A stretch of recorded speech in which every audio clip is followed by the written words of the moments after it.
UP news Uttar Pradesh आपका अपना channel जो पहुंचाता है सही व प्रमाणित खबरें हर कीमत पर आप तक। सरकार है कि राष्ट्रीय संपत्ति को बेचकर पूंजीपतियों को फायदा पहुंचाने की नीति कब बदले। इसके हाथ में कटिंग है जिसमें लिखा है कि लीज पर बिक रही हैं बेटियां, कर्ज उतारने माता पिता भेज रहे हैं। फाइनेंस बिल 2025 पे आपने मुझे मेरी बात रखने का मौका दिया। सभापति जी, युवा बेरोजगार है, पढ़ा लिखा बेकार है, मिलता ना रोजगार है, ऐसी हमारी सरकार।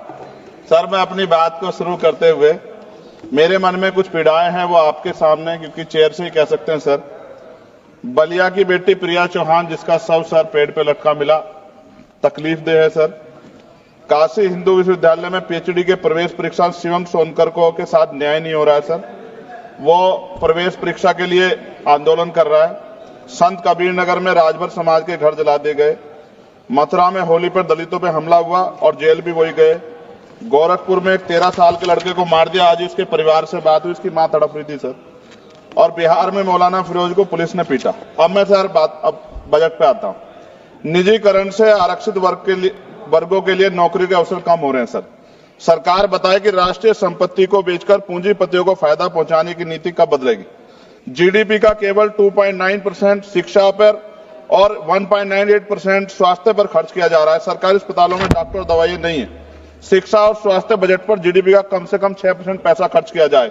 जो गवर्नमेंट अमेंडमेंट नंबर 144 है उसमें आपने रिटायर्ड कर्मचारी अधिकारियों की पेंशन को कम करने का प्रावधान किया है। मेरा सरकार से आग्रह, इस अमेंडमेंट को वापस लेकर पुनः पेंशन की पुरानी प्रक्रिया बहाल की जाए। सीएमआई की 2024 की रिपोर्ट के अनुसार भारत में बेरोजगार सर्जन कोई ठोस नीति बजट में नहीं थी।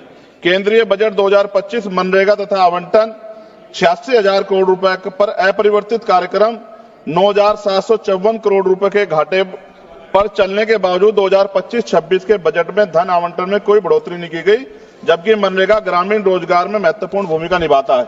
लगातार रुपए कीमत गिर रही, जो चिंता का विषय, ये हम प्रधानमंत्री जी के मुंह सुनते थे जब वो मुख्यमंत्री हुआ करते थे। प्राय देखने में आता है किसान अपने ऋण के कारण आत्महत्या कर रहे हैं और सरकार उनके ऋण माफ नहीं कर रही, जबकि दूसरे बड़े उद्योगपति और कंपनियों का ऋण माफ किया जा रहा है। यह निंदनीय है। सरकार को किसानों की ओर ध्यान देना चाहिए, उनका ऋण माफ करना चाहिए। कृषि उपकरणों पर 100% जीएसटी की छूट दी जानी चाहिए। भारतीय शेयर बाजार पिछले कुछ समय से लगातार घाटे में जा रहा है। भारतीय निवेशकों का पैसा डूब चुका है, जबकि विदेशी निवेश लगातार भारतीय शेयर बाजार से पैसे निकाल रहे हैं। सरकार को इस ओर भी ध्यान देना चाहिए। कोई भी कर्मचारी अपने कुल वेतन पर वर्ष के अंत में टैक्स चुकाता है, परंतु उसके बाद भी खरीदी गई वस्तु पर कर देना पड़ता है। इस प्रकार के दोहरे कराधान से उसकी आर्थिक अक्षति होती है। ये गलत है। सर, जब कोई आम आदमी कोई वाहन खरीदता है तो उसे जीएसटी सहित कई तरह के कर चुकाने पड़ते हैं, लेकिन जब वह उस वाहन को सड़क पर ले जाता है तो पुनः कर देना पड़ता है, जिससे आम आदमी की जेब पर सीधा असर पड़ता है। सरकारी स्कूलों में शिक्षा की स्थिति अत्यंत दयनीय है, जबकि दूसरी ओर निजी स्कूलों में शिक्षा इतनी महंगी हो गई है कि गरीब बच्चों को महंगी फीस, किताबें, बैग और ड्रेस के कारण शिक्षा से वंचित होना पड़ रहा है। महोदया, निजी स्कूलों की कालाबाजारी बंद होनी चाहिए और शिक्षा इतनी सस्ती होनी चाहिए कि हर व्यक्ति तक पहुंच सके, और प्राइवेट स्कूलों पे कैप हो कि वो ज्यादा फीस न ले सके। साथ साथ उत्तर प्रदेश में, जी खत्म करूंगा, उत्तर प्रदेश और अन्य राज्यों में मानव तस्करी, आप तो सभापति जी खुद महिला है, ये मामला आप गंभीरता से सुनना, मेरी ये बहुत बड़ी चिंता है। उत्तर प्रदेश और अन्य राज्यों में मानव तस्करी के संगठित गिरोह सक्रिय हैं।